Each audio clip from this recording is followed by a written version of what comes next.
Billionaire stormed his ex-wife's house on Christmas Eve in rage, until he saw her holding a newborn. Welcome to Secrets Narrated. Before we begin, drop a comment telling us which city you're watching from. We love seeing how far our stories travel.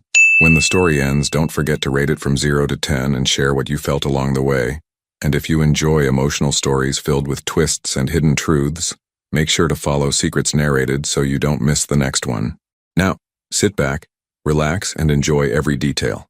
The December wind cut through downtown Seattle like shattered glass, whipping around the steel towers that Declan Rowland had helped build.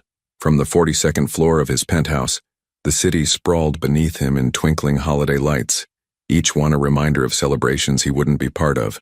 Declan stood at the floor-to-ceiling windows, his reflection ghost-like against the glass. At 45, he still commanded attention with his imposing 6'3" frame, broad shoulders that filled his custom charcoal suit perfectly, and piercing green eyes that had intimidated boardrooms across 3 continents. His dark brown hair, now touched with distinguished silver at the temples, was perfectly styled despite the late hour. But tonight, those same features that projected power and control seemed hollow. The penthouse around him was a monument to success and isolation. Minimalist furniture, original artwork worth more than most people's houses, and technology that responded to his every command. Everything except the gnawing emptiness that had been his constant companion for the past 5 months. 5 months since Iris had signed the divorce papers. 5 months since he'd walked away from the only woman who'd ever seen past his wealth to the man beneath. His phone buzzed against the marble counter, displaying another invitation he'd ignore. Christmas Eve parties, charity galas, networking events disguised as holiday cheer. The social calendar of a man who had everything and felt nothing. Declan picked up his tumbler of 20-year-old whiskey, the amber liquid catching the city lights. He'd bought this particular bottle to celebrate a major acquisition. Instead, he'd opened it the night Iris moved out. Merry fucking Christmas, he muttered to his reflection. The silence pressed against him like a living thing. In the old house, their house, there would have been music playing softly, the scent of whatever Iris was baking, her laughter floating from another room. She'd always made spaces feel alive. This place felt like a beautiful tomb. He thought about calling someone, anyone, but his contacts list read like a business directory. Associates, clients, employees. When had his life become so sterile? When had he let ambition consume everything warm and real? The answer was obvious. It had been a gradual erosion year by year, deal by deal, until the man who'd once laughed freely had become someone who scheduled joy like a business meeting. Iris had tried to tell him. God, how she'd tried. "You're disappearing, Declan," she'd said during one of their final arguments. "Even when you're here, you're not here. I'm losing you to something I can't compete with." She'd been right. He'd been so focused on building his empire that he'd forgotten to live in it. The whiskey burned down his throat, but it couldn't touch the ice that had formed around his chest months ago. Outside, couples hurried through the wind-swept streets, arms linked, faces bright with anticipation. Tomorrow was Christmas. Families would gather, children would squeal over presents, and life would unfold in all its messy, beautiful chaos. And he would be here, alone with his achievements and his regrets. Unless, the thought hit him like lightning, what if Iris was alone too? What if she was sitting in their old house feeling the same crushing solitude? They'd always spent Christmas together, even before they were married. It had been their tradition. Maybe she missed it. Maybe she missed him. His heart began to race, hope and desperation tangling in his chest. Before he could second-guess himself, Declan was moving, grabbing his keys, his coat. The rational part of his mind whispered warnings, but he shut it down. For once, he wouldn't overthink. For once, he'd follow his instincts. The elevator ride to the garage felt endless. His hands shook as he started the Aston Martin, the engine's purr doing nothing to calm his nerves. Seattle's streets blurred past as he drove toward the house they'd shared, toward the woman he'd never stopped loving. 20 minutes later, he pulled into the familiar driveway. The house looked smaller than he remembered, more modest than his current fortress of steel and glass. But it looked like home in a way his penthouse never would. Warm light glowed from the windows, and something in his chest loosened. She was here. Maybe this wasn't such a crazy idea after all. Declan walked to the front door, his breath visible in the cold air. His hand hesitated over the doorbell. What would he say? How did you apologize for throwing away the best thing in your life? Before he could decide, his finger pressed the button. Footsteps approached from inside. soft and familiar. The door opened, and there she was, Iris. Even exhausted and in old clothes, she was the most beautiful thing he'd ever seen. Her long auburn hair fell in loose waves around her shoulders, framing a face that belonged in Renaissance paintings. Those warm brown eyes that had always seen straight through his walls looked up at him with surprise and something else. Something guarded. "Declan?" Her voice was hoarse with fatigue. "What are you doing here?" He opened his mouth to speak, but no words came. She looked thin, too thin, with dark circles under her eyes that spoke of sleepless nights and worry. This wasn't the reunion he'd imagined. He started, then stopped. Behind her, he caught a glimpse of the living room he knew so well, but something was different. There were baby things scattered around. Blankets, tiny clothes, a car seat. His blood went cold. "Is someone here?" The question came out sharper than he'd intended. Iris's face went pale and she stepped back slightly. "Declan, you should go." But he was already pushing past her, his heart hammering against his ribs. If she'd moved on, if there was another man, if she'd started a family without him. The living room was exactly as he'd expected, and nothing like he'd feared. There was no other man, no romantic dinner setup, no signs of a new relationship. There was something infinitely more shocking. Iris stood behind him holding a baby. The child couldn't be more than a few days old, tiny and fragile, wrapped in a soft blue blanket. The baby's eyes were closed. Small fists curled against its chest, completely oblivious to the bomb it had just dropped on Declan's world. He stared, his mind refusing to process what he was seeing. The timeline crashed through his consciousness like a freight train. 5 months since the divorce. 9 months since. "Declan," Iris said quietly, her voice steady despite the tears beginning to pool in her eyes. "Meet your son." The words hung in the air like smoke from a gunshot. Declan felt his knees buckle, and he gripped the back of the leather armchair he'd picked out 3 years ago, back when they'd furnished this house together, back when they'd talked about filling it with children someday. "My son," he repeated, the words foreign on his tongue. The baby stirred in Iris's arms, making a soft sound that pierced straight through Declan's chest. He'd imagined this moment 100 times during their marriage, holding his child for the first time, seeing Iris as a mother, building the family they'd dreamed about. But never like this. Never in the wreckage of everything they'd destroyed. "His name is James," Iris said softly, adjusting the blanket around the tiny form. James Noah. Noah, Declan's middle name. Even after everything, even after he'd walked away, she'd still given their son a piece of him. "Why didn't you tell me?" The question came out raw, broken. He couldn't look away from the baby, from James, from his son. Iris moved to the couch, sitting down carefully, protectively. "You made it very clear what you wanted, Declan. Freedom, no complications, no responsibilities tying you down." The accusation hit like a physical blow. "A baby isn't a complication, Iris. His voice cracked. "He's everything. Is he?" Her eyes flashed with something between anger and pain.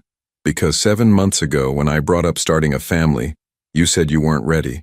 You said children would interfere with your expansion plans. You said—" "I know what I said." The words tasted like ash. He remembered that conversation, how he'd dismissed her hopes with the casual cruelty of a man who thought he had all the time in the world. How he'd seen the light dim in her eyes when he'd said, "Maybe someday," for the 100th time. Iris stood up, pacing to the window, still cradling James. "I found out I was pregnant 2 weeks after you filed for divorce. 2 weeks after you told me you felt trapped, that marriage was suffocating you, that you needed space to figure out who you were." Each word was a knife between his ribs. He'd said those things, believing them in his arrogance, believing that success meant control, that love meant limitation. "I was going to tell you," she continued, her voice steady but her hands trembling slightly. "I called your office 3 times, but then I remembered what you'd said about children, about not being ready, about needing freedom." She turned to face him, tears threatening to spill. "So I made the choice for you. I gave you exactly what you asked for." Declan ran both hands through his hair, his perfectly styled appearance finally cracking. "You should have told me anyway." "Why?" The question was sharp, cutting. "So you could feel obligated to come back? So you could resent me and resent him for trapping you? So I could watch you count the days until you could escape again?" The truth of her words was devastating. Would he have come back out of duty rather than love? Would he have seen James as an anchor instead of a gift? "I loved you enough to let you go," Iris whispered. bouncing gently as James began to fuss, even when it was killing me. Declan watched her soothe their son with practiced movements, and the realization hit him like a sledgehammer. She'd done this alone. The pregnancy, the birth, the sleepless nights, all of it. While he'd been conquering new markets and accumulating wealth, she'd been growing their child, loving their child, preparing to raise their child as a single mother. The birth? He said suddenly, his voice hoarse. Were you alone? Something flickered across her face. Vulnerability she quickly tried to hide. My sister flew in from Portland. She stayed for a week, but she'd been alone when it mattered. Alone and afraid and bringing his son into the world while he'd been sleeping in his sterile penthouse, completely oblivious to the miracle he was missing. Jesus, Iris. He sank into the armchair, the weight of his choices crushing down on him. I'm so sorry. Sorry doesn't give me back the 3 a.m. feedings, Declan. Sorry doesn't change the fact that I've been doing this by myself for 9 months. Sorry doesn't. Her voice broke, and she pressed her lips together, fighting for control. James chose that moment to let out a sharp cry, and Iris immediately began the careful dance of checking his diaper, his temperature, his hunger. Declan watched, feeling utterly useless, as she handled their son with the competence of someone who'd learned to be everything to this child. Can I help? He asked quietly. She looked at him with something that might have been amusement if it weren't so painful. Do you know how to change a diaper? He didn't. He'd built a multi-billion-dollar company from nothing, negotiated deals that shaped entire cities, commanded rooms full of powerful men with a gesture, but he couldn't change his own son's diaper. I could learn, he said. Everything isn't a business deal you can master with determination, Declan. But her voice had lost some of its edge. Some things require time, patience, being present even when it's inconvenient. The words stung because they were true. How many times had he promised to be somewhere for her, only to cancel for a meeting that couldn't wait? How many moments had he sacrificed for achievements that felt hollow now? James's crying intensified, and Iris moved toward the kitchen. He's hungry. I need to... Breastfeeding? Declan asked, then immediately felt stupid for asking something so obvious. Yes. She paused at the kitchen doorway. You don't have to stay for this. But he found himself following her anyway, drawn by a magnetism he couldn't explain. This was his family. Broken, complicated, maybe irreparable, but his. The kitchen was smaller than his penthouse kitchen, but infinitely warmer. Iris had always been able to make spaces feel lived in, loved. She settled into the window seat they'd built together during their 2nd year of marriage, where she used to sit with her coffee and watch the sunrise. I used to picture this, he admitted, standing awkwardly by the counter. You feeding our baby in this exact spot. Iris looked up, and for a moment her carefully maintained walls cracked just slightly. I know. I remember. The silence stretched between them, filled with the soft sounds of James nursing and the weight of all their broken dreams. Outside, snow had begun to fall, dusting the yard where they'd once planned to build a swing set. What happens now? Declan asked finally. Iris didn't answer immediately. When she did, her voice was tired, infinitely tired. Now you go back to your life and I continue building mine. Nothing has to change. Everything has already changed, he said fiercely. I have a son, Iris. I have a son, and I've already missed the first week of his life. You've missed more than that. The words were quiet, but they landed like grenades. You missed feeling him move for the first time. You missed the ultrasound where we found out he was a boy. You missed my water breaking at 2 a.m. and the 12 hours of labor that followed. You missed his first breath, his first cry, the moment they placed him on my chest. Each missed moment was a wound, deep and permanent. Declan felt something breaking inside his chest, something that had been cracked for months, finally shattering completely. I can't change that, he said, his voice barely above a whisper. God help me, I can't change any of that. But I'm here now. Iris looked down at James, now sleeping peacefully in her arms. For how long this time? The question hung between them like a blade. Declan stared at Iris, at the doubt written across her face, and felt something fierce and desperate clawing at his chest. Forever, he said, the word coming out with more conviction than he'd felt about anything in years. I'm here forever. Iris's laugh was soft and bitter. You said that about our marriage too. The blow landed exactly where she'd aimed it. Declan flinched, but he didn't retreat. I was different then. I was selfish, ambitious, convinced that your career mattered more than anything else. She shifted James to her shoulder, patting his back gently. What's changed, Declan? What's really changed? Everything. The words screamed through his mind, but he couldn't find a way to make her believe it. How did you prove transformation to someone you'd already failed? Let me stay tonight, he said suddenly. Christmas Eve. Let me stay and help with him. Let me learn. Declan, please. The word came out broken, raw. I know I have no right to ask. I know I've already lost the privilege of being here. But give me one night to show you that I can be different, that I can be what you both need. Iris studied his face for a long moment, and he held his breath. Outside, the snow was falling harder now, painting the world in pristine white. A blank slate, a fresh start. One night, she said finally. But the moment he cries and you head for the door, the moment you check your phone for emails, the moment you make this about your schedule instead of his needs, you leave, and you don't come back. Understood. As if summoned by their conversation, James began to fuss again, his tiny face scrunching in distress. Iris stood, automatically moving into the rhythm of motherhood, checking his diaper, feeling his forehead, making soft, soothing sounds. He's been cluster feeding, she explained, exhaustion heavy in her voice. He eats every hour and a half, sometimes more. The pediatrician says it's normal for newborns, but it means I haven't slept more than 2 hours at a stretch since we came home from the hospital. Declan watched her handle their son with practiced ease, and the gulf between them felt insurmountable. She knew James's cries, his needs, his patterns. Declan knew nothing. Teach me, he said quietly. She glanced at him, surprise flickering across her features. What? Teach me how to hold him, how to know what he needs. I want to learn everything. For a moment, Iris just stared at him. Then carefully she extended James toward him. Support his head. Always support his head. Declan's hands trembled as he took his son for the first time. James was impossibly light, impossibly fragile, and Declan was terrified he'd break something precious beyond repair. The baby's eyes opened, unfocused but alert, and Declan felt his entire world tilt on its axis. Hi, he whispered, his voice thick with emotion. Hi, James. I'm your dad. James made a soft sound, and Declan's eyes filled with tears he didn't try to hide.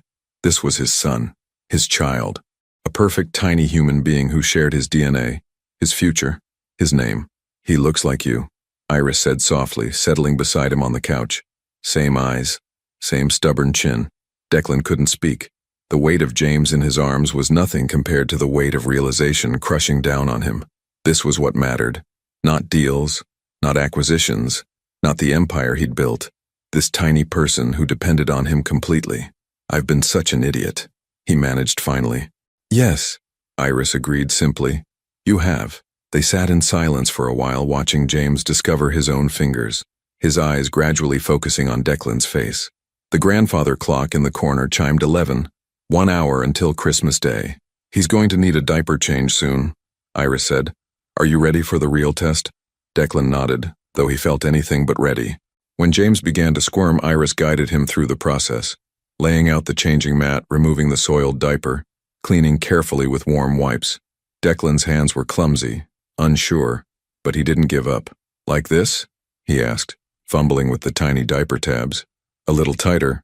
If it's too loose, you'll have a blowout, and trust me, you don't want that at 3 a.m.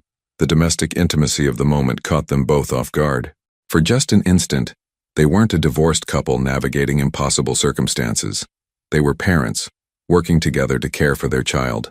There, Iris said, as Declan successfully secured the diaper. Not bad for your first try. Pride swelled in his chest. Ridiculous and overwhelming. He'd closed billion-dollar deals without feeling half as accomplished as he did from changing one tiny diaper. What else? He asked eagerly. What else can I learn? Over the next hour, Iris walked him through the basics. How to swaddle James when he was fussy. How to recognize the difference between his hungry cry and his tired cry. How to warm a bottle if she'd pumped milk. How to hold him during tummy time. Declan absorbed every detail like his life depended on it, because in a way, it did. This was his chance, maybe his only chance, to prove that he could be more than the man who'd walked away. As midnight approached, James grew increasingly fussy. Nothing seemed to soothe him. Not feeding, not changing, not swaddling. Iris tried everything, her own exhaustion making her movements sluggish. I don't know what's wrong, she said, tears of frustration starting to gather. He was fine all day and now. Here, Declan said, reaching for James. Let me try. Iris looked uncertain but handed him over. Declan held his son close, feeling the tiny body trembling with distress. Instinctively, he began to walk, bouncing gently, humming under his breath, an old song his own mother had sung to him decades ago. Slowly, miraculously, James began to calm. His cries softened to whimpers, then to quiet breathing. Within minutes, he was asleep against Declan's chest. Iris stared in amazement. "How did you—" "I've been trying for 20 minutes. "I don't know," Declan admitted, afraid to move and wake the baby. Maybe he just needed to know his dad was here. The words hung in the air, heavy with possibility and hope. For the first time since he'd arrived, Iris looked at him without walls, without armor. She looked at him like she used to, like he was capable of being the man she'd fallen in love with. "The song," she said quietly. "What were you humming?" "Something my mother used to sing. I barely remember the words, but the melody." He trailed off, struck by the connection. 3 generations, linked by something as simple as a lullaby.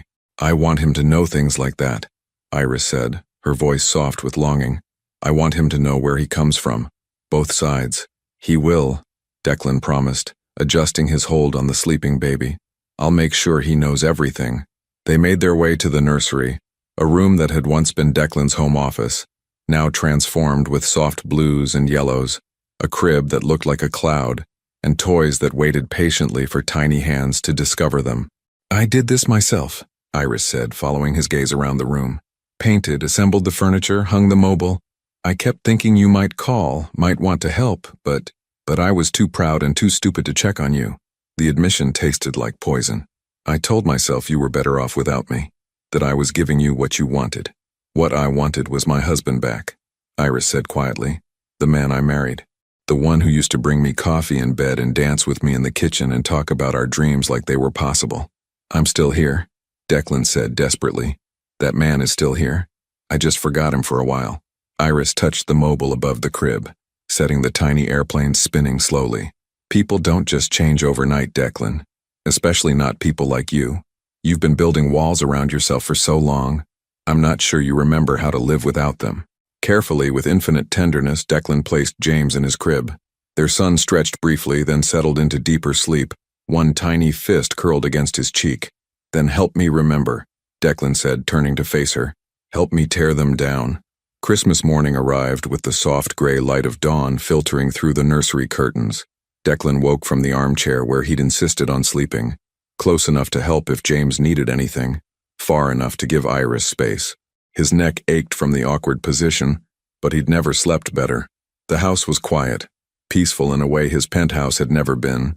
He could hear Iris moving around in the kitchen, the gentle sounds of someone trying not to wake a sleeping baby.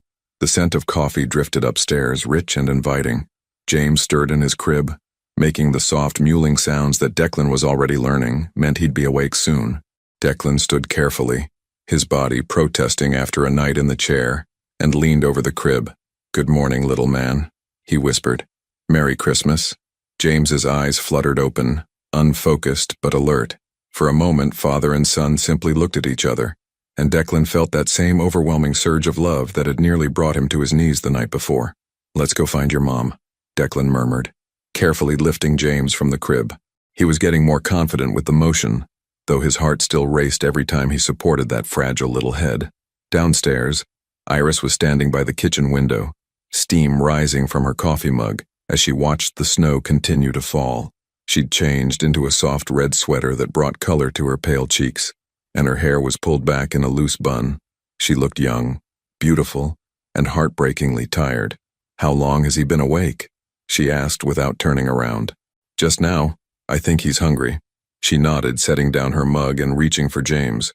As their hands brushed during the transfer, Declan felt the familiar spark that had always existed between them, the one he'd been too proud to acknowledge, too busy to nurture.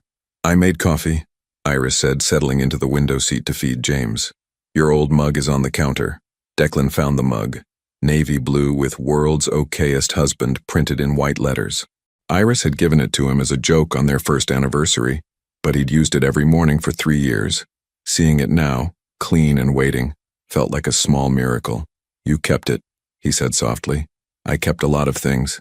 Her voice was matter-of-fact, but there was something underneath, a vulnerability she was trying to hide. Muscle memory, I guess. Hard to break old habits. Declan poured his coffee, adding cream the way he always had, and joined her by the window. The yard was blanketed in pristine snow, unmarked except for the delicate tracks of birds searching for food. It looked like a Christmas card, perfect and peaceful. I used to picture this, Iris said quietly, following his gaze. Christmas morning with our baby, you making pancakes while I fed him, opening presents together, building traditions. The pain in her voice was almost unbearable. We still could, Declan said. It doesn't have to be too late. Iris looked down at James, who was nursing contentedly, his tiny hand curled against her breast. Do you remember what you said the last time we talked about having children? Declan's stomach clenched. He remembered, but he wished he didn't. You said children were a luxury you couldn't afford yet, Iris continued. You said you needed to secure the European contracts first, establish the Asian markets, build a foundation strong enough to support a family. You made it sound like a business plan. I was trying to be responsible. You were trying to control everything. Her eyes met his, and the hurt there was fresh as an open wound. You wanted to schedule our baby like a board meeting, pencil in fatherhood between quarterly reports. The accusation stung because it was true. He had wanted to plan everything, control every variable, ensure their child would be born into a world he'd perfected. He'd seen spontaneity as chaos, love as something that could wait for the right moment. I was scared, he admitted. Terrified, actually. My father was never around when I was growing up, always working, always chasing the next deal. I swore I'd be different, but I didn't know how to be different and still provide the way I thought I should. So you became exactly like him. The words hit like a physical blow. Declan set down his coffee mug with shaking hands. Yes. God help me, yes. They sat in silence for a while, watching the snow fall and listening to James's contented sounds. The Christmas tree in the living room twinkled with lights they'd strung together 3 Christmases ago, when they'd been young and in love, and convinced they had forever. He called last night, Iris said suddenly. Who? Your father, while you were sleeping. He'd heard about the baby somehow, probably from your assistant. Wanted to know if the child was really yours. Declan's blood ran cold. What did you tell him? Nothing. I hung up on him. Her voice was steady, but Declan could see the tension in her shoulders. But he'll keep calling. You know how he is. Declan knew exactly how his father was. Richard Rowland was a man who viewed everything, including family, as assets to be managed or liabilities to be contained. The idea of him anywhere near James made Declan's protective instincts flare to life. He won't get near either of you, Declan said fiercely. I promise you that. How can you promise that? Iris shifted James to her shoulder, patting his back gently. You work for him, Declan. Your entire company is built on his foundation, his connections, his approval. You've never stood up to him about anything that mattered. The truth of it was devastating. For 30 years, Declan had sought his father's approval, built his empire according to his father's vision, lived his life by his father's rules. Even his marriage had been filtered through the lens of what Richard Rowland would think, would approve of, would tolerate. That changes now, Declan said. Does it? Iris's eyes searched his face. Because 3 months ago, you canceled our anniversary dinner to fly to New York for one of his emergency meetings. You said it couldn't wait. It was the Morrison acquisition. It was always something, Declan. There was always one more deal, one more meeting, one more crisis that mattered more than us. Her voice broke slightly. Do you have any idea how many times I sat alone in restaurants waiting for you to show up? How many times I explained to friends why my husband wasn't at dinners or parties or events that mattered to me? Each word was a knife, precisely placed and devastatingly accurate. He remembered those cancellations, the disappointed look in her eyes that he'd learned to ignore, the way she'd stopped planning things altogether because she couldn't count on him to be there. I thought I was building something for us, he said weakly. You were building something for yourself, and maybe for your father's approval, but not for us. Iris stood, cradling James against her chest. I need to change him. She moved toward the stairs, leaving Declan alone with his coffee and his regrets.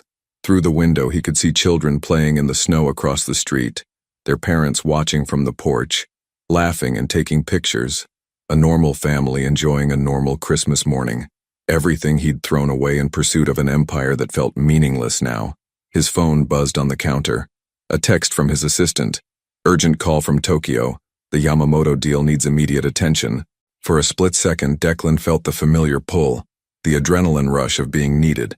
of being the only one who could solve the problem. His fingers hovered over the phone. Then he heard James crying upstairs, and Iris's soft voice trying to soothe him. Without hesitation, Declan turned off his phone and headed for the stairs. Declan found Iris in the nursery, struggling to calm a fussy James while trying to manage a diaper change with one hand. Her movements were jerky with exhaustion, and he could see tears of frustration gathering in her eyes. "Here," he said softly, moving to help without being asked. "Let me hold him while you get everything ready." For a moment, Iris looked like she might refuse. Then James let out another sharp cry, and she gratefully handed him over. Declan immediately began the gentle bouncing motion that had worked the night before, humming softly under his breath. "The lullaby again," Iris observed, securing a fresh diaper with practiced efficiency. "I can't get it out of my head. It's like he responds to it." Declan watched James's face relax, his cries subsiding to soft hiccups. "Maybe it's genetic memory or something." "Or maybe," Iris said quietly, "he just knows his father's voice." The words hit Declan squarely in the chest. His son knew his voice. Despite everything, despite the months of absence, the abandoned promises, the spectacular failure of his marriage, James somehow recognized him as family. "Iris," he began, but she was already moving past him, checking the time on her phone. "I need to call the pediatrician's office. He's been eating every hour instead of every 2 to 3 hours. That's not normal." Her voice carried the edge of a new mother's worry, magnified by handling everything alone. "What can I do?" Declan asked, still holding James, who had settled into peaceful alertness.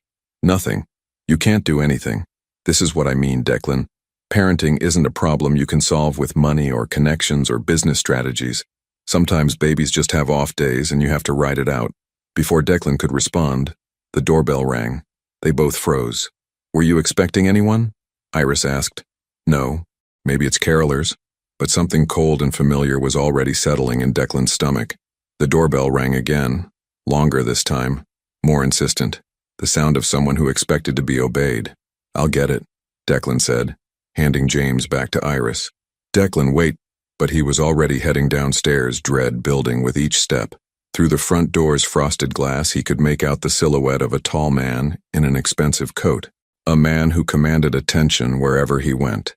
Declan opened the door, and Richard Rowland swept into the house like a winter storm. At 72, Richard was still an imposing figure, silver-haired, immaculately dressed in a cashmere coat that probably cost more than most people's cars. He carried himself with the absolute authority of a man who'd never been told no. His pale blue eyes surveyed the modest foyer with barely concealed disdain. "Father?" Declan's voice was carefully neutral. "This is unexpected, is it? My son disappears on Christmas Eve, doesn't answer his phone, abandons crucial business on the most important deal of the quarter. What did you expect?" Richard's gaze swept the living room, taking in the modest furnishings, the baby supplies scattered around. "So this is where you've been hiding?" "I'm not hiding. You're making a fool of yourself." Richard's voice cut through Declan's words like ice. "Do you have any idea what the Yamamoto deal is worth? What we stand to lose while you're playing house?" $37 million, Declan said quietly. "I know exactly what it's worth." "Then you know that your little domestic drama can wait until after we've secured our position in the Asian markets."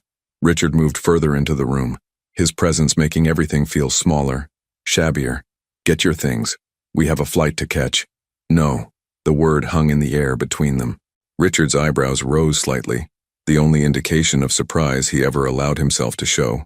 "Excuse me?" I said no. Declan could hear movement upstairs. Knew Iris was listening to every word. "I'm not leaving." "Don't be ridiculous, Declan. Whatever this woman has told you, whatever claims she's making, we can handle it quietly. Financially. There's no need for you to—" "She's not making claims." Declan's voice was getting dangerous, a warning Richard was too arrogant to heed. "She's the mother of my son. Allegedly." The single word was like a match to gasoline. 30 years of swallowed resentment, of seeking approval from a man incapable of giving it, of prioritizing business over everything that mattered. It all erupted at once. "Get out," Declan said, his voice deadly quiet. "Don't be dramatic. We'll order a paternity test, settle whatever financial obligations exist, and move on. This doesn't have to complicate. Get out of this house." Richard studied his son with the cold calculation of a predator sizing up prey. "You're not thinking clearly. The stress of the situation, the holidays. I understand. But you're letting emotion cloud your judgment. That's not the son I raised. You're right, Declan said, stepping closer to his father. The son you raised would already be in the car, choosing your approval over his family. The son you raised would prioritize a business deal over holding his newborn child. The son you raised would abandon the people he loves for the promise of more money, more power, more of your conditional affection. Something flickered across Richard's face. Anger, maybe, or disappointment. You sound like your mother. The comparison hit its intended target. Declan's mother had died when he was 15, worn down by years of trying to compete with Richard's empire for his attention. She'd loved Declan fiercely, but she'd also been lonely, isolated, relegated to the margins of her husband's life. Good, Declan said. She was the only one of us who had her priorities straight. Your mother was weak, Richard said coldly, and weakness is what killed her. Emotional thinking, prioritizing feelings over facts, choosing sentiment over success. She chose love, Declan shot back. Something you never understood. Richard's laugh was sharp and humorless. Love doesn't pay for houses like this. Love doesn't build companies. Love doesn't secure futures. I gave you everything, Declan. Education, opportunities, a foundation most men would kill for. And you're throwing it away for what? A woman who couldn't even bother to tell you she was pregnant? Because I gave her every reason to believe I didn't want children. The words exploded out of Declan. Years of suppressed truth finally breaking free. Because I was so busy being your son that I forgot how to be her husband. Footsteps on the stairs interrupted them. Iris appeared, carrying James, her face pale but determined. She'd heard everything, Declan realized. Every brutal word of his father's assessment, every revelation of his own failings. Richard's gaze fixed on James with the clinical interest of someone evaluating a business proposition. So this is the child. This is your grandson, Iris said quietly, her voice steady despite the tension radiating from her body. We'll see about that, Richard replied dismissively. The casual cruelty of the words hit Declan like a physical blow. This was what he'd been trained to become. A man who could look at an innocent child and see only potential complications, financial obligations, problems to be managed. James Noah Rowland, Declan said, his voice carrying across the room like a declaration of war. Born December 15th, 7 pounds 3 ounces. Your grandson, my son, and if you can't accept that with respect and love, then you have no place in his life. Richard's mask of control slipped slightly. You're choosing them over your own blood? I'm choosing family over business, something you never learned to do. The silence that followed was deafening. Richard looked between Declan and Iris, his pale eyes calculating odds, measuring losses, determining his next move. Finally, he reached into his coat and withdrew an envelope. Your access to company funds has been suspended, he said, placing the envelope on the coffee table. Your company credit cards have been canceled. Your apartment lease, which the company holds, will be terminated at the end of the month. If you want to play house, you'll do it without my resources. Declan felt something break free in his chest. Not just anger, but relief. Pure, overwhelming relief.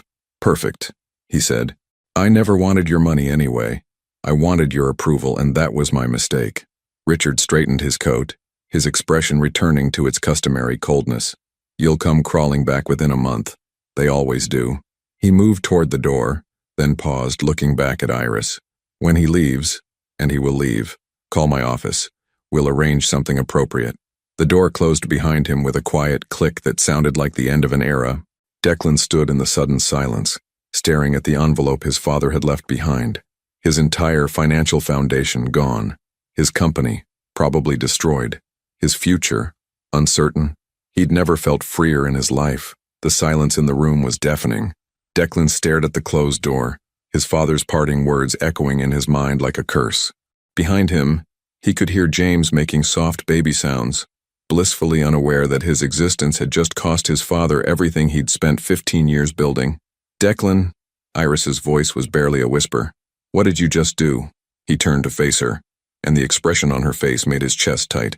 She looked terrified, not of his father's threats, but of what Declan had just sacrificed. I chose you, he said simply. I chose both of you. Iris sank into the armchair, holding James close. You chose us? Declan, you just lost everything. Your company, your money, your apartment. My father's company, his money, his apartment. Declan moved toward them, kneeling beside the chair so he was at eye level with her. None of it was ever really mine. I was just a very well-paid employee pretending to be a son. But your life, your career, my career was building other people's dreams, with my father's approval as the only reward. Declan reached out hesitantly, touching James's tiny hand. This is the only thing I've ever built that actually matters. Iris shook her head, tears spilling down her cheeks. You don't understand. I've been doing this alone because I had to, not because I wanted to trap you into poverty. I never wanted to take everything away from you. You didn't take anything from me. You gave me everything. Declan's voice was fierce with conviction.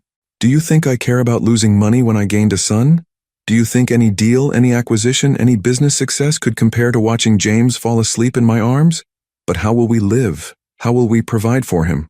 The practical concerns were pouring out now. The fears of a single mother who'd been calculating every expense, stretching every dollar. Diapers and formula and doctor visits and clothes he'll outgrow in weeks. We'll figure it out. Declan stood pacing to the window where the snow continued to fall. I have skills, experience. I can build something new, something that's actually mine this time. You're talking about starting over from nothing. I'm talking about starting over with everything that matters. He turned back to her, and she saw something in his eyes she'd never seen before. Not ambition or hunger for success, but peace. Iris, for the first time in my adult life, I feel free. Actually free.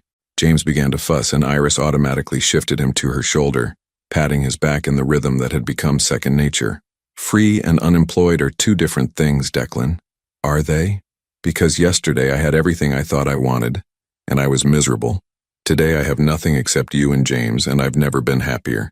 Iris studied his face, searching for the cracks that would reveal this was just another temporary moment of sentiment, another promise that would crumble under pressure. Your father was right about one thing. This won't be easy. Love doesn't pay bills. No, but love makes everything else worth paying for.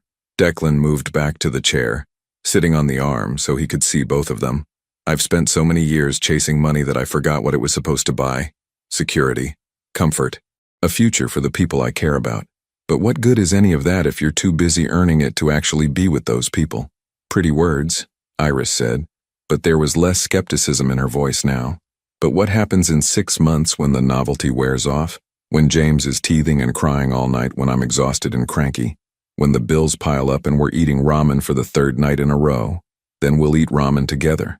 Declan's answer came without hesitation. And I'll walk the floor with him while you sleep. And we'll figure out the bills because that's what parents do. They figure it out. James chose that moment to let out a particularly loud burp, causing both adults to laugh despite the tension. The sound broke something open between them, a small crack in the wall of hurt and doubt that had been building for months. He has good timing, Iris murmured, adjusting James in her arms. He's already smarter than his father, Declan agreed. Knows exactly when to lighten the mood. They fell into comfortable silence, watching James discover his own hands with the fascination of someone encountering magic. Outside, the Christmas morning snow was creating a world that looked clean and new, full of possibilities. I kept expecting you to check your phone, Iris said eventually. When your father mentioned the Tokyo deal, when he talked about millions of dollars at stake, I was waiting for you to excuse yourself to make just one quick call. Did you want me to? Part of me did, she admitted. It would have been easier, in a way, familiar. I'd know exactly where I stood. And now? Iris was quiet for a long moment, studying his face as if memorizing it. Now I'm terrified that I'm starting to hope again. The confession hit Declan like a physical blow. Hope. Such a simple word, but he knew how much it had cost her to allow it back into her heart after everything he'd put her through. I'm terrified too, he said softly, but not of hoping. I'm terrified of screwing this up again. You will screw up, Iris said matter-of-factly. Parenting is 90% screwing up and 10% blind luck. The question is whether you'll stick around to figure it out or disappear when it gets hard. I'm not disappearing. Declan reached out, covering her hand with his. Ever. I don't care if I have to work construction or flip burgers or start a company from our kitchen table. I'm not leaving you to do this alone. Your father will try to destroy you, Iris warned. Men like Richard Rowland don't accept defiance quietly. Let him try. There was steel in Declan's voice, a determination forged in the fire of finally choosing the right side of a fight. I've got something he doesn't understand, something to fight for that actually matters. James made a soft sound, his tiny face scrunching in concentration, as he tried to focus on the Christmas lights twinkling in the window. The sight of his son discovering the world for the first time filled Declan with a fierce protectiveness he'd never experienced. "I want to give him everything," Declan said quietly. "Not money, or status, or material things.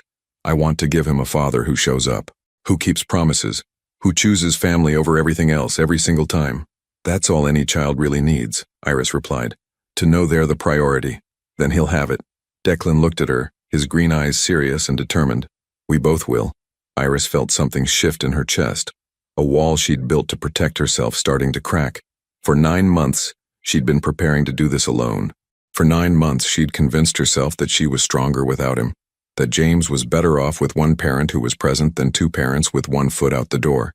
But watching Declan hold their son, seeing the way he looked at James like he was witnessing a miracle, it was everything she'd dreamed of during those long, lonely months of pregnancy. "The guest room," she said suddenly. "You can stay in the guest room, for now, while we figure things out." Declan's smile was like sunrise after the longest night. "For now? One day at a time, Declan. That's all I can promise right now. One day at a time is enough," he said, and meant it. It's more than enough. Outside, church bells began to chime, marking Christmas morning officially begun. Inside, a small family sat together in the quiet aftermath of a life-changing decision, watching snow fall and feeling something like hope take root in the space between them. It wasn't perfect, it wasn't guaranteed, but it was real, and it was theirs. And for the first time in either of their lives, that felt like everything. 2 weeks into January, Declan had developed a routine that would have been unrecognizable to his former self. Up at 5:30 for James's early feeding, coffee made the way Iris liked it waiting for her when she stumbled downstairs, diaper changes handled without being asked, and his laptop open on the kitchen table by 7, building something new from nothing. The guest room had become his temporary office, though he spent most nights in the nursery anyway, sleeping in the recliner so he could handle the midnight feedings. Iris had protested at first, insisting she could manage, but exhaustion had eventually won over pride. "You don't have to prove anything," she'd said on his 3rd night of volunteer duty. "Yes, I do," he'd replied simply, and something in his voice had stopped her from arguing. Now, watching him expertly swaddle James while simultaneously reviewing contracts for his fledgling consulting firm, Iris was beginning to believe that maybe, this version of Declan was real. "The Morrison Group called back," Declan said, securing the swaddle with practiced ease. "They want to meet next week about the infrastructure project in Portland." Iris looked up from her laptop, where she'd been researching daycare costs and trying not to panic about her own return to work in 6 weeks. "That's the 3rd potential client this week. Word travels fast in this industry. Apparently telling Richard Rowland to go to hell is good for business." Declan's grin was sharp, satisfied. "Turns out a lot of people have been waiting for someone to stand up to him. And you're okay with that? Being known as the son who defied his father?" Declan settled James in his bouncy seat where their son could watch the winter sunlight streaming through the windows. "I'd rather be known as the father who chose his son." The words still hit Iris unexpectedly. Even after 2 weeks of watching him live up to them, she'd spent so many months building walls around her heart that learning to hope again felt like learning to walk after a long illness. Tentative, uncertain, but stronger each day. Her phone rang, interrupting the peaceful morning routine they'd developed. She glanced at the screen and felt her stomach drop. "Who is it?" Declan asked, reading her expression. "My lawyer." Iris answered the call with trembling fingers. "Hello, David." Declan could only hear her side of the conversation, but her face told him everything he needed to know. Color drained from her cheeks, her free hand clenched into a fist, and her voice became carefully controlled in the way it did when she was fighting panic. "I see. When? How long do we have to respond?" A longer pause, during which Iris closed her eyes and took a shuddering breath. "Yes, I understand. We'll be there." She hung up and sat in silence for a moment, staring at the phone like it might explode. "Iris, what's wrong?" "Your father." Her voice was hollow, defeated. "He's filed for emergency custody of James." The words hit Declan like a physical blow. "What?" "He's claiming that I'm an unfit mother who hid a pregnancy from the father, and that you're in an unstable mental state due to your recent break from reality." Iris's laugh was bitter, broken. "Apparently abandoning a lucrative career for fatherhood is evidence of psychological instability." Declan felt rage building in his chest, white hot and consuming. He can't do this. He has no legal standing. He has money, Declan. Unlimited money and the best lawyers it can buy. And we have, she gestured around the modest kitchen, at the baby supplies crowding the counters, at their careful budget spreadsheets. We have good intentions and a 2-week-old relationship. We have the truth. The truth is that we're divorced parents trying to reconcile while living on your startup income and my maternity leave. Iris stood, pacing to the window with jerky, anxious movements. The truth is that I kept the pregnancy secret, that you abandoned your established career, that we're essentially strangers trying to co-parent a newborn. We're not strangers. Aren't we? She whirled to face him, tears threatening. 2 weeks ago you didn't even know James existed. 6 months ago you walked out of our marriage because you felt trapped. How does that look to a family court judge? Declan felt the walls closing in, the careful progress they'd made crumbling under the weight of reality. His father had found the perfect weapon, not money or business pressure, but the law itself, wielded by people who would see only the facts on paper, not the transformation that had happened in this house. There's more, Iris continued, her voice getting smaller. He's requesting supervised visitation only, pending psychological evaluations for both of us, and he wants James placed in temporary custody with a neutral third party. Who? Him. He's volunteering to provide a stable, financially secure environment while the court determines permanent placement. The calculated cruelty of it was breathtaking. Richard Rowland had found a way to take James while appearing to be the responsible party, the concerned grandfather stepping in to protect his grandchild from unstable parents. James chose that moment to start crying, his sharp wails cutting through the tension in the room. Declan moved automatically to comfort him, lifting his son from the bouncy seat and beginning the gentle rocking motion that usually soothed him. But James continued to cry, his tiny face red with distress, and suddenly Declan was overwhelmed by the magnitude of what they were facing. How could he protect his son from a man with unlimited resources and no conscience? How could he prove his worth as a father when everything he'd built his identity on had been stripped away? Hey, Iris said softly, moving to stand beside him. Let me. She took James, and within moments, his cries subsided to soft hiccups. The easy competence of her movements, the way James immediately relaxed in her arms, drove home the truth that Declan had been trying to ignore. She didn't need him to be a good mother. She'd been doing this perfectly well on her own. Maybe, he said quietly, the words tasting like ash. Maybe my father is right. About what? About me being unstable. About this being a mistake. Declan ran both hands through his hair, his carefully maintained composure finally cracking. Jesus, Iris, what if I'm just making everything worse? What if my being here puts James at risk? Don't you dare. Her voice was fierce, protective. Don't you dare let him get in your head like that. Look at the facts objectively. I abandoned my career on a whim, threw away financial security, cut ties with my only family. You chose love over money. You chose your son over your father's approval. You chose to be present instead of absent. Iris shifted James to one arm so she could reach out and grab Declan's hand. Those aren't the actions of an unstable man. They're the actions of a father. A father who might lose his son because he doesn't have enough money to fight for him. They stood in the kitchen, the weight of the impossible choice pressing down on them. Outside, the world continued its normal rhythm. Neighbors heading to work, children building snowmen, life moving forward with the assumption that tomorrow would be better than today. What do we do? Declan asked finally. Iris was quiet for a long moment, her lawyer's mind working through possibilities, calculating odds, measuring their limited options against Richard Rowland's unlimited resources. We fight, she said finally. We get our own lawyer. We document everything. We prove that James is safe and loved and wanted here. With what money? I don't know. Her voice was small but determined. We'll figure it out. Sell things, borrow money, set up a GoFundMe if we have to. But we don't give up. Declan looked at her, really looked, and saw the woman he'd fallen in love with years ago. Strong, brilliant, fierce when it came to protecting what mattered. She'd been fighting alone for months, and now she was preparing to fight the most powerful man either of them knew. We fight, he agreed, pulling both of them into his arms. Whatever it takes. But even as he said the words, Declan could feel his father's shadow falling across their fragile new beginning, threatening to destroy everything they'd started to build. The law office of Martinez and Associates occupied a modest suite in downtown Seattle, a far cry from the marble and mahogany temples where Declan's father conducted business.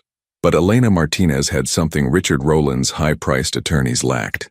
She genuinely cared about families, not just billable hours. "I won't lie to you," Elena said, spreading the custody petition across her desk like evidence at a crime scene. "This is bad. Richard Rowland is filed in King County, where he has influence, and he's structured this brilliantly from a legal standpoint." Iris held James against her chest, his presence the only thing keeping her grounded as their lawyer dissected the ways they could lose him.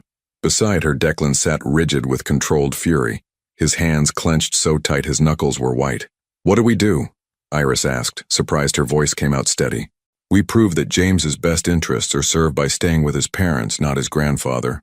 We document the stable home environment you've created, Declan's transformation as a father, and most importantly," Elena paused, her dark eyes serious, "we prove that Richard Rowland's motivations aren't about James's welfare." "How do we do that?" Declan asked.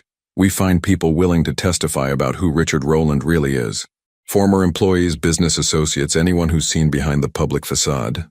Elena leaned forward. "I've been researching him since you called. The man has enemies, Declan. Powerful ones who might be willing to help. My father doesn't leave loose ends," Declan said grimly. "Anyone who could hurt him has already been neutralized or bought off. Maybe not everyone." Elena pulled out a thick file. 3 years ago, Rowland Industries acquired a family-owned construction company in Portland. The acquisition was aggressive, hostile takeover, family forced out. Patriarch had a heart attack during the legal proceedings. Iris felt something cold settle in her stomach. He died, survived, but barely. The family lost everything. Their company, their legacy, their patriarch's health. Elena's voice was carefully neutral. The daughter, Sarah Chen, is now a successful attorney specializing in corporate accountability. She's been building cases against companies like Rowland Industries for years. Declan frowned. "Why would she help us?" "Because she understands what it means to have Richard Rowland destroy your family. And because," Elena smiled slightly, "she's James's court-appointed guardian ad litem." The room went silent except for James's soft breathing and the distant hum of downtown traffic. "The judge appointed a guardian for James?" Iris's voice was barely a whisper. "Standard procedure in contested custody cases involving minor children. Someone independent to investigate and advocate for the child's best interests." Elena's smile widened. "Sarah Chen requested the assignment specifically." Declan felt hope flicker to life in his chest for the first time since David's call. "She's going to help us? She's going to investigate objectively. But given her history with your father," Elena left the implication hanging. Before anyone could respond, Elena's assistant knocked on the door. "Ms. Chen is here for the 3 o'clock. Perfect timing." Elena stood as the door opened. Sarah Chen entered like she owned the room. Compact, elegant, with sharp intelligence in her dark eyes and silver threading through her black hair. She wore a navy suit that spoke of success earned, not inherited, and when she looked at Declan, her expression was unreadable. "Mr. Rowland." Her voice was professionally neutral, but Iris caught the slight tightening around her eyes. "Ms. Caldwell, and this must be James." "Ms. Chen." Declan stood, uncertain how to handle someone who had every reason to hate his family name. "I understand you have history with my father." "History is one word for it." Sarah's smile was sharp as broken glass. "Devastation might be more accurate." The honesty was startling. Iris had expected professional politeness, careful neutrality. Instead, Sarah Chen seemed determined to lay all cards on the table. "I want to be clear about something," Sarah continued, moving to look out the window at the city skyline. "I requested this case because I have extensive experience with Richard Rowland's methods. I know how he operates, how he manipulates systems, how he uses law as a weapon." "And that helps James how?" Declan asked. Sarah turned back to them, and Iris saw something fierce and protective in her expression. "Because James deserves better than becoming another casualty in your father's war games." She pulled out a tablet and stylus, settling into the chair across from them with practiced efficiency. "I need to understand the timeline. Everything, from the separation, to the reconciliation, to this custody filing." For the next hour, they laid bare their story. The breakdown of their marriage, Iris's hidden pregnancy, Declan's Christmas Eve confrontation, the revelation about James, the weeks of tentative rebuilding. Sarah listened without judgment, taking notes, occasionally asking for clarification. "The Christmas Eve incident," she said finally. "You went to Iris's house believing she'd moved on with someone else?" Declan nodded, shame heating his face. "I was angry, jealous. I thought she was celebrating without me, and instead you found her alone with a newborn." Sarah made a note. "How did that feel? Like I'd been hit by a truck. Like everything I thought I knew about myself was wrong. And now, 2 weeks later?" Declan looked at James, sleeping peacefully in Iris's arms, and felt the familiar surge of fierce protectiveness. "Now I can't imagine wanting anything else." Sarah studied him for a long moment. "Your father believes this is a temporary obsession, that you'll return to your old life once the novelty wears off." "My father is wrong. Prove it." The challenge hung in the air between them. Sarah Chen wasn't going to take anything at face value.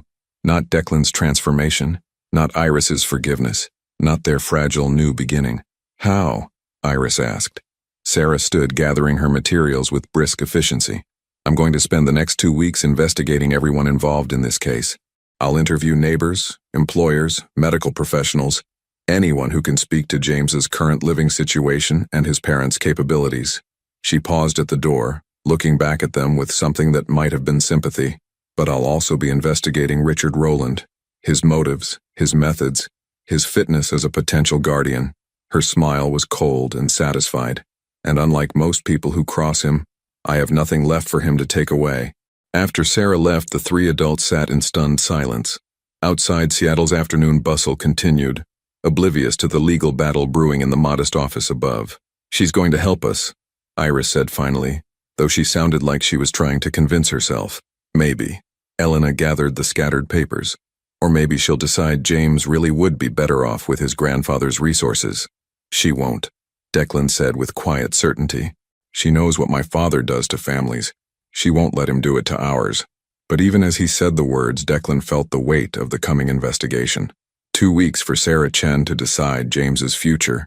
2 weeks to prove that love was enough to overcome money, that transformation was possible, that family could be rebuilt from the ashes of mistakes. 2 weeks to save everything that mattered. Iris reached over and took his hand, her fingers intertwining with his. "Whatever she finds, we face it together." "Together," Declan agreed, holding both his son and his wife's hand like lifelines. But as they left the office and stepped into the Seattle afternoon, Declan couldn't shake the feeling that his father's shadow was following them, waiting for the moment when their fragile unity would crack under pressure. The investigation week felt like living under a microscope.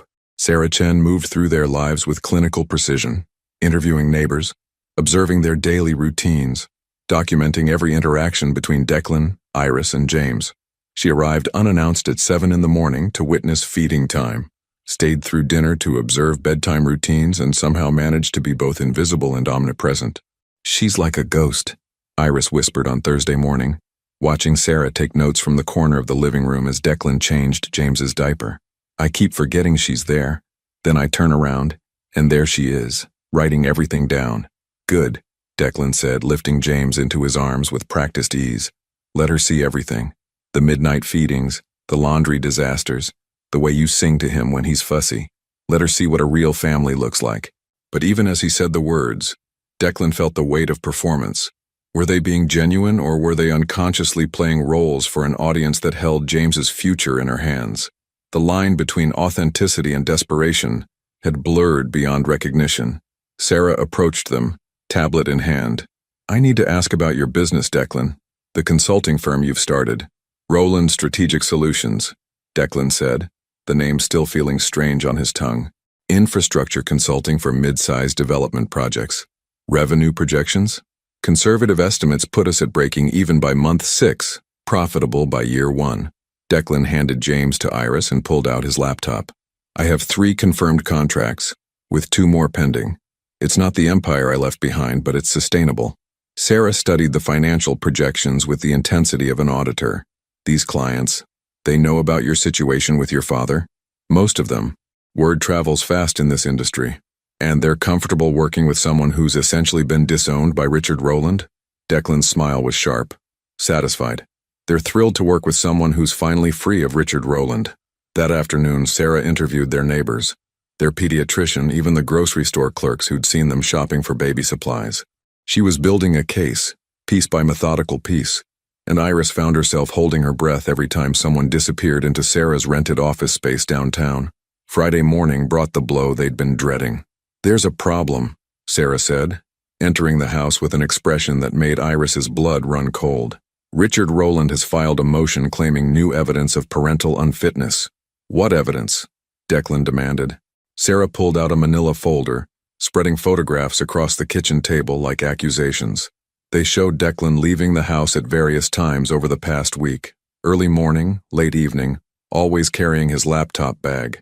He's claiming you're still prioritizing work over family, that you've been conducting business meetings during what should be family time, that your behavior hasn't fundamentally changed. Iris felt the world tilt beneath her feet. But those photos, he was going to client meetings. That's how you build a business. I know, but Richard's lawyers are spinning it as evidence that Declan reverts to workaholic patterns the moment there's pressure. They're arguing that he'll abandon family responsibilities the instant his business demands it. That's not what's happening, Declan said fiercely. I believe you, but perception matters in court. Sarah sat down heavily, suddenly looking every one of her 50-something years. There's more. Richard has hired a private investigator who's been documenting your routines, your interactions, even your stress levels. They have footage of arguments. What arguments? Iris interrupted. Sarah pulled out another photo. It showed Iris and Declan on the front porch 3 days ago, both gesturing animatedly. To an outside observer, it looked like a heated disagreement. In reality, they'd been debating whether James preferred Mozart or lullabies, laughing at their own intensity about something so trivial. Context doesn't matter in still photographs, Sarah said grimly. Richard's team is building a narrative of instability, of parents who can't agree on basic childcare decisions. The calculated cruelty of it was breathtaking. Richard Rowland had turned their attempt to build a life together into evidence against them, twisted their learning process into proof of incompetence. What else? Declan asked, his voice deadly quiet. Financial pressure. They're highlighting the contrast between James's current living situation and what Richard could provide. Private health care, elite education, financial security that you simply can't match. Money isn't everything, Iris said desperately. No, but it's something. And Richard's lawyers are very good at making it sound like everything. Sarah's phone buzzed and she glanced at it with growing alarm. We have a bigger problem. Emergency hearing. Monday morning. Richard's pushing for immediate temporary custody pending full investigation. The room went silent except for James's soft breathing from his bouncer. He was sleeping peacefully, oblivious to the legal storm brewing around him, unaware that Monday might be the last day he lived with his parents. He's not going to wait for the investigation to conclude, Declan realized. He's going to force a decision before we can build our case. Exactly. He knows time favors you. The longer James stays with you two, the more obvious it becomes that he's thriving here. So he's accelerating the timeline. Iris felt panic rising in her throat, threatening to choke her. What do we do? Sarah was quiet for a long moment, staring at the photographs that had been weaponized against them. When she looked up, her expression was resolved. Dangerous. We fight dirty, she said simply. What do you mean? I mean we stop playing defense and start playing offense. I've been investigating Richard Rowland this week too, and I've found some very interesting information about his fitness as a potential guardian. She pulled out another folder, this one significantly thicker. Did you know that Richard has a history of using family members as leverage in business deals? That he's threatened to cut off grandchildren from their trust funds to force compliance from his adult children? Declan felt something cold settle in his stomach. I didn't know he'd done it to others, but it doesn't surprise me. There's more. Tax irregularities, environmental violations covered up through political connections, employees forced into NDAs after workplace incidents. Sarah's smile was sharp as a blade. Richard Rowland has spent decades building an empire on other people's silence, but some of those people are finally ready to talk. Will it be enough? Iris asked. It'll have to be, because Monday morning, we're going to present evidence that Richard Rowland isn't just an unfit guardian. He's a danger to any child in his custody. Sarah gathered the photographs, her movements sharp with determination.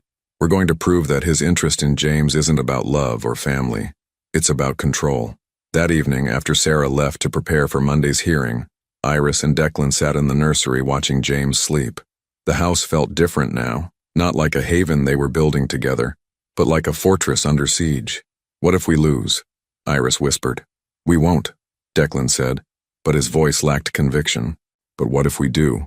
What if Monday morning I have to watch them take him away?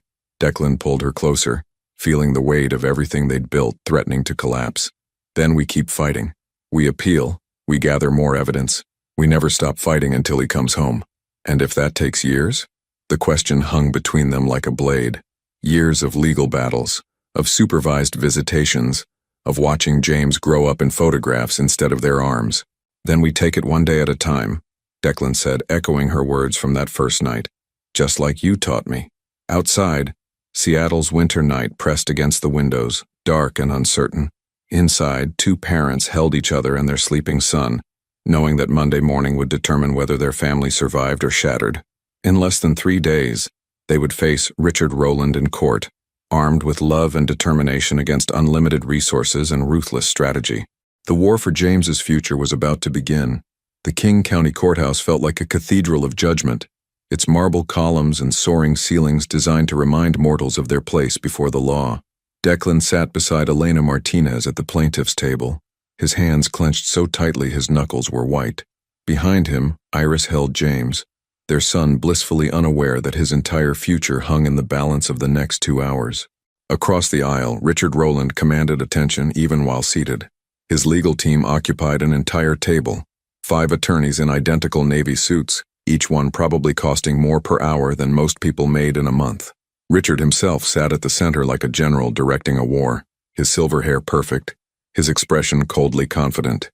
He hadn't looked at James once. All rise for the Honorable Judge Patricia Williams. Judge Williams was a woman in her early 60s with steel gray hair and eyes that missed nothing. She'd spent 30 years on the family court bench, and her reputation for cutting through legal theatrics was legendary. "This is an emergency hearing regarding temporary custody of James Noah Rowland Caldwell, born December 15th, she began, her voice carrying clearly through the courtroom. "Mr. Harrison, you may present the petitioner's case." Richard's lead attorney was everything Declan expected, polished, articulate, and ruthlessly efficient. He painted a picture of unstable parents, questionable decisions, and a child at risk. "Your Honor, the evidence shows a pattern of reckless behavior from both parents. Mr. Rowland abandoned a lucrative, stable career on an emotional whim. Ms. Caldwell concealed a pregnancy for months, depriving the father of his parental rights during a crucial bonding period." Harrison clicked through a presentation that made their love story look like a cautionary tale. The photos of Declan leaving for business meetings became evidence of abandonment. Their animated discussion about music became proof of incompatibility. "Furthermore," Harrison continued, "Mr. Rowland has demonstrated a history of prioritizing personal desires over responsibility. His marriage failed because he was unable to balance professional and personal commitments. What evidence do we have that this pattern won't repeat itself?" Each word was precisely placed, designed to wound. Declan felt Iris tense behind him, heard James make soft sounds that seemed impossibly loud in the formal courtroom. "Mr. Rowland, Sr., is offering a stable, financially secure environment with full-time professional childcare, educational opportunities, and the kind of security that simply cannot be replicated in the defendant's current situation." Harrison sat down with the satisfied expression of a man who just delivered a checkmate move. Elena stood, and Declan felt a flicker of hope. She might not have Richard's resources, but she had something his team lacked: genuine passion for the truth. "Your Honor, opposing counsel would have you believe that love is a luxury this child cannot afford. They want you to ignore the evidence of your own eyes, that James is thriving with parents who are present, engaged, and completely devoted to his welfare." She gestured to Sarah Chen, who rose from the gallery. "The court-appointed guardian ad litem has spent 2 weeks investigating this family. Ms. Chen, what did you observe?" Sarah moved to the witness stand with the confidence of someone who'd been preparing for this moment her entire career. "Your Honor, I observed parents who have restructured their entire lives around their son's needs. Mr. Rowland handles night feedings without being asked, has learned infant care from scratch, and shows genuine joy in parenting tasks that many fathers avoid. And Ms. Caldwell is an exceptional mother who made the difficult decision to protect her child from what she perceived as an unwelcoming environment. Her decision to raise James alone wasn't vindictive, it was protective." Harrison stood to object, but Judge Williams waved him down. "Continue, Ms. Chen. I've also investigated Mr. Richard Rowland's fitness as a potential guardian." Sarah's voice grew sharp. "Dangerous. What I found was disturbing." She pulled out a thick folder. "Mr. Rowland has a documented history of using family members as leverage in business disputes. In 2019, he threatened to disinherit his nephew unless the nephew's father sold his company to Rowland Industries at below market value. Murmurs rippled through the courtroom. Richard's expression remained impassive, but Declan caught the slight tightening around his eyes. In 2020, he cut off his sister-in-law's medical insurance when her husband refused to support a controversial real estate development. Sarah's voice was gaining strength.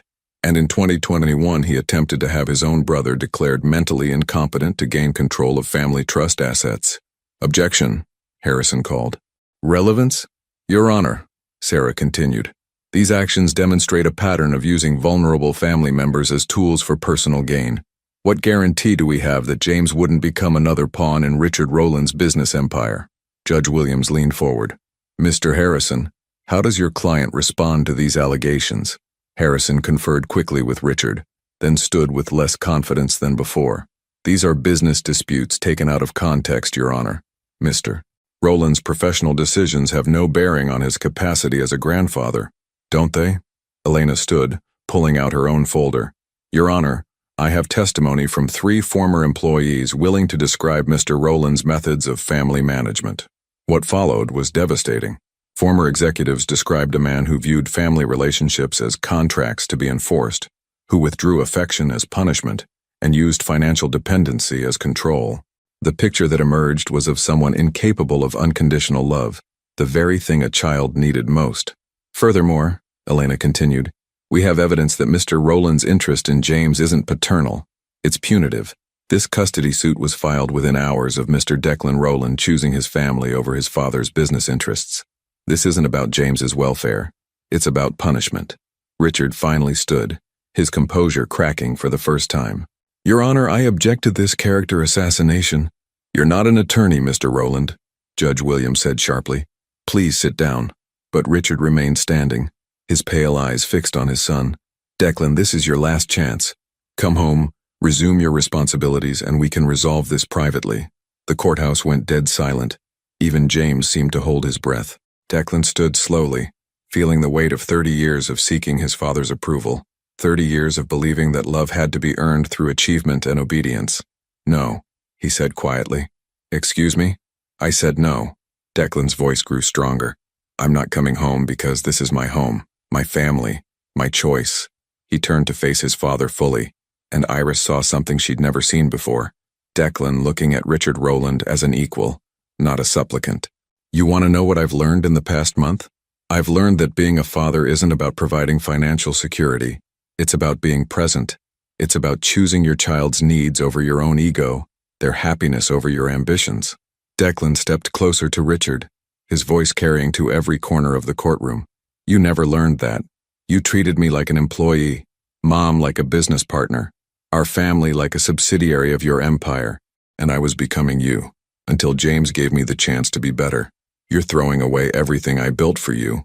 I'm building something you never could. Declan interrupted. A family based on love, not leverage. And I'm protecting my son from becoming another casualty of your need to control everything you touch. Richard's mask finally slipped completely, revealing the cold fury beneath. You'll regret this, both of you. When reality hits and you can't provide for that child, then we'll figure it out together, Declan said firmly. Because that's what families do. Judge Williams rapped her gavel sharply. That's enough. Mr. Rowland, Sr., return to your seat or I'll have you removed. Richard sat slowly, his pale eyes promising retribution. Judge Williams reviewed her notes for several long minutes while the courtroom held its collective breath. Finally, she looked up. I've heard enough.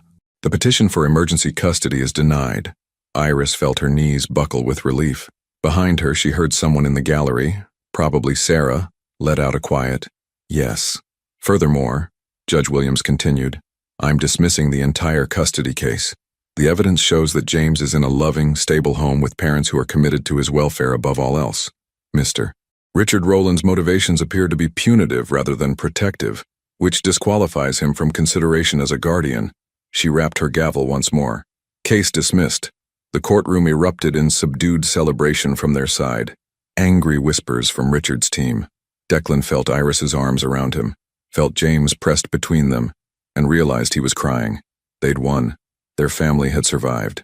As they gathered their things to leave, Richard approached one final time. His legal team had already dispersed, his confidence shattered. This isn't over, he said quietly, his voice carrying the promise of future warfare. Yes, it is, Declan replied, holding his wife and son. For the first time in my life, it really is. Richard Rowland walked away alone, his empire intact but his family lost forever. Outside the courthouse, Seattle's February sunshine felt like benediction. They had won more than a legal case. They had won the right to build their future on their own terms, with love as their foundation instead of fear as their motivation. James chose that moment to smile, his first real, unmistakable smile, and both his parents knew they'd made the right choice. 18 months later, the house on Maple Street had transformed from a place of refuge into a true home. Children's toys scattered across the hardwood floors, finger paintings decorated the refrigerator, and the sound of laughter filled rooms that had once echoed with uncertainty. Through the kitchen window, Seattle's summer sunshine illuminated a backyard where a wooden swing set stood beneath the old oak tree, exactly where Iris had always imagined it would be. Declan pushed James on the baby swing, their 18-month-old son squealing with delight at each gentle arc. At this age, James was pure joy in motion, chubby legs kicking, dark hair catching the light, green eyes sparkling with his father's intelligence and his mother's warmth. He babbled constantly now, a mix of real words and excited nonsense that his parents translated as easily as any language. "Higher, Daddy," James demanded, though it came out as higher, da-da. "Higher it is, buddy," Declan laughed, giving the swing another gentle push. From the back porch, Iris watched her husband and son with a contentment she'd never thought possible. Declan had kept every promise he'd made that Christmas Eve. He'd learned to braid hair, useful for when James went through his phase of wanting ponytails, mastered the art of negotiating with a toddler, and somehow managed to build a thriving business while never missing bedtime stories. Rowland Strategic Solutions now employed 12 people and had offices in 3 cities. But Declan's definition of success had fundamentally changed. He measured wealth in James's first words, profitable quarters in family vacations, and return on investment in his son's laughter. "Mama, Mama, look!" James spotted Iris and began an elaborate wave that nearly sent him tumbling from the swing.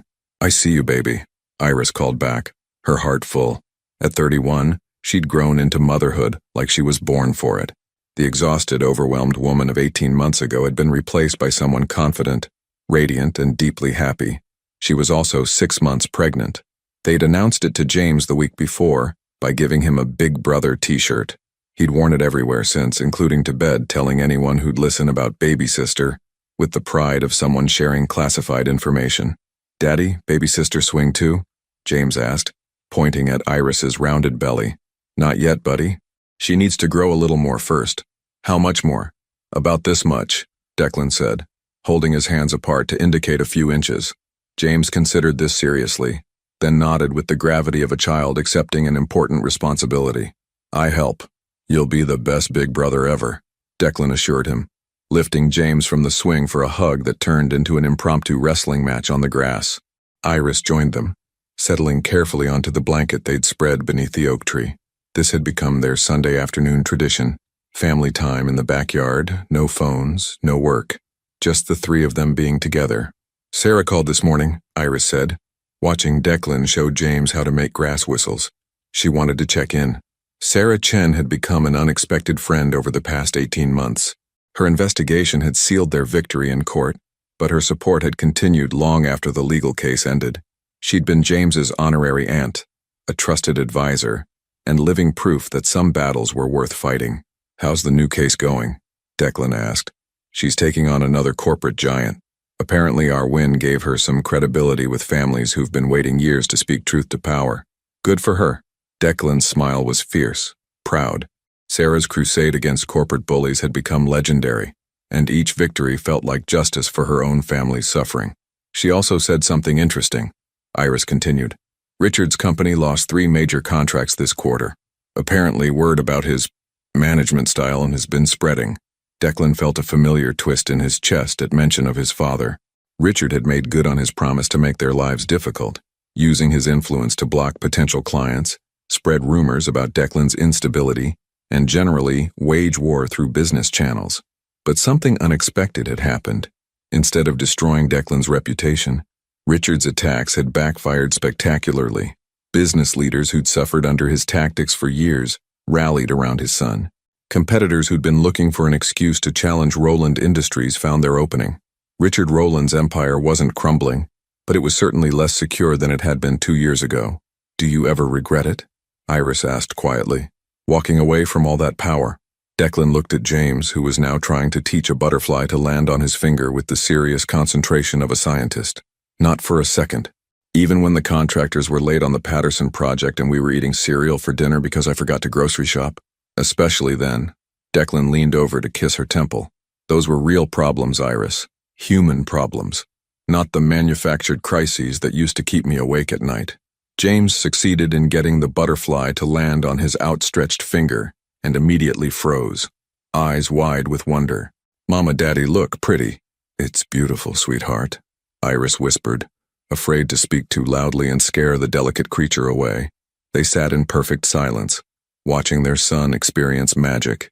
The butterfly stayed for perhaps 30 seconds before floating away, but James's face glowed like he'd just witnessed a miracle. "I wish Grandma could see him," Iris said softly. Declan's mother would have adored James. She would have spoiled him with attention, read him stories for hours, and filled his life with the unconditional love she'd tried to give her own son before Richard's ambitions consumed their family. "She can," Declan said simply. "I feel her sometimes when he laughs, like she's here, making sure he knows what real love looks like." The sun was beginning to set, painting the sky in shades of orange and pink that would make for another perfect family photo. But they didn't reach for their phones. Some moments were too precious to capture. They could only be lived. "Daddy, story time?" James asked, climbing into Declan's lap with the confidence of a child who'd never doubted his place in his father's arms. "What story do you want tonight?" "The Christmas story." James's favorite bedtime story wasn't about Santa or reindeer. It was about the night Daddy came home and found out about his baby boy. Declan had crafted a child-appropriate version that emphasized love conquering all obstacles, family choosing each other, and how sometimes the best gifts come, wrapped in surprises. "Once upon a time," Declan began, his voice taking on the cadence of familiar ritual, "there was a daddy who thought he had everything, but he was very, very wrong." As the story unfolded, Iris felt tears of gratitude threaten to spill. This was the life she'd dreamed of during those lonely months of pregnancy. This was the family she'd hoped for but been afraid to believe in. James fell asleep in his father's arms before the story ended, his small body completely relaxed with the security of absolute love. Declan continued the tale anyway, his voice soft in the gathering twilight because some stories deserved to be finished even when the audience was sleeping. "And they lived happily, not ever after, but ever during," he concluded. "Because real love doesn't wait for perfect endings. It chooses happiness every single day." Later, after James was tucked into his crib and the house had settled into peaceful quiet, Declan and Iris sat on their front porch swing, watching stars emerge in the darkening sky. "No regrets?" Iris asked, echoing her earlier question. "Only one," Declan admitted. Iris felt her heart skip. "What?" "I regret that it took me so long to understand what really mattered. I regret all the time we lost, all the moments I missed because I was chasing things that turned out to be shadows." He took her hand, intertwining their fingers in a gesture that had become as natural as breathing. "But maybe we needed that time," Iris said thoughtfully. "Maybe you needed to walk away to understand what you were walking away from. Maybe I needed to be strong on my own before I could be strong with you." "Maybe," Declan agreed. "Or maybe we're just really good at making the best of my spectacular mistakes." Iris laughed, the sound carrying across their quiet neighborhood where other families were settling into evening routines, where other love stories were being written one ordinary moment at a time. "I love our life," she said simply. "Even the chaos, the sleepless nights, the constant negotiations with a tiny dictator who refuses to eat anything but goldfish crackers. Especially the chaos." Iris leaned against his shoulder, feeling their daughter kick gently against her ribs. "It's real, Declan. Messy and imperfect and absolutely real." Above them, the first stars appeared, bright points of light in the vast darkness. Somewhere in the city, Richard Roland was probably working late in his empty penthouse, surrounded by the monuments to success that had cost him everything that actually mattered. But here on Maple Street, in a house filled with children's laughter and finger paintings and the daily chaos of a family choosing each other again and again, love had won. It had taken a Christmas Eve confrontation, a legal battle, and the courage to choose heart over empire, But they'd built something that couldn't be bought or sold or leveraged. They'd built a family. And as Declan watched his pregnant wife doze against his shoulder while their son slept peacefully upstairs, he knew with absolute certainty that he was the richest man in Seattle, not because of what he owned, but because of what owned him, completely, joyfully, forever. The swing creaked gently in the summer breeze, marking time in a house where love lived, where promises were kept, and where every day was a choice to build something beautiful together. Some stories end with dramatic declarations and sweeping gestures, but the most important stories, the ones about real love, lasting love, end with quiet moments on front porch swings, with children sleeping safely upstairs, with the simple decision to choose each other again tomorrow. Declan had learned the difference between success and significance, between having everything and having what matters. In walking away from his father's empire, he'd discovered his own, built not on power and control but on presence and love. Would you have made the same choice? Given up financial security for family, wealth for love, a guaranteed future for an uncertain but authentic present? Your participation means a lot to the channel. Please share your thoughts in the comments. Thank you for watching. If you enjoyed the story, please subscribe to our channel and leave a comment below letting us know what you thought. Your feedback and support mean a lot to us. Stay tuned for more exciting stories.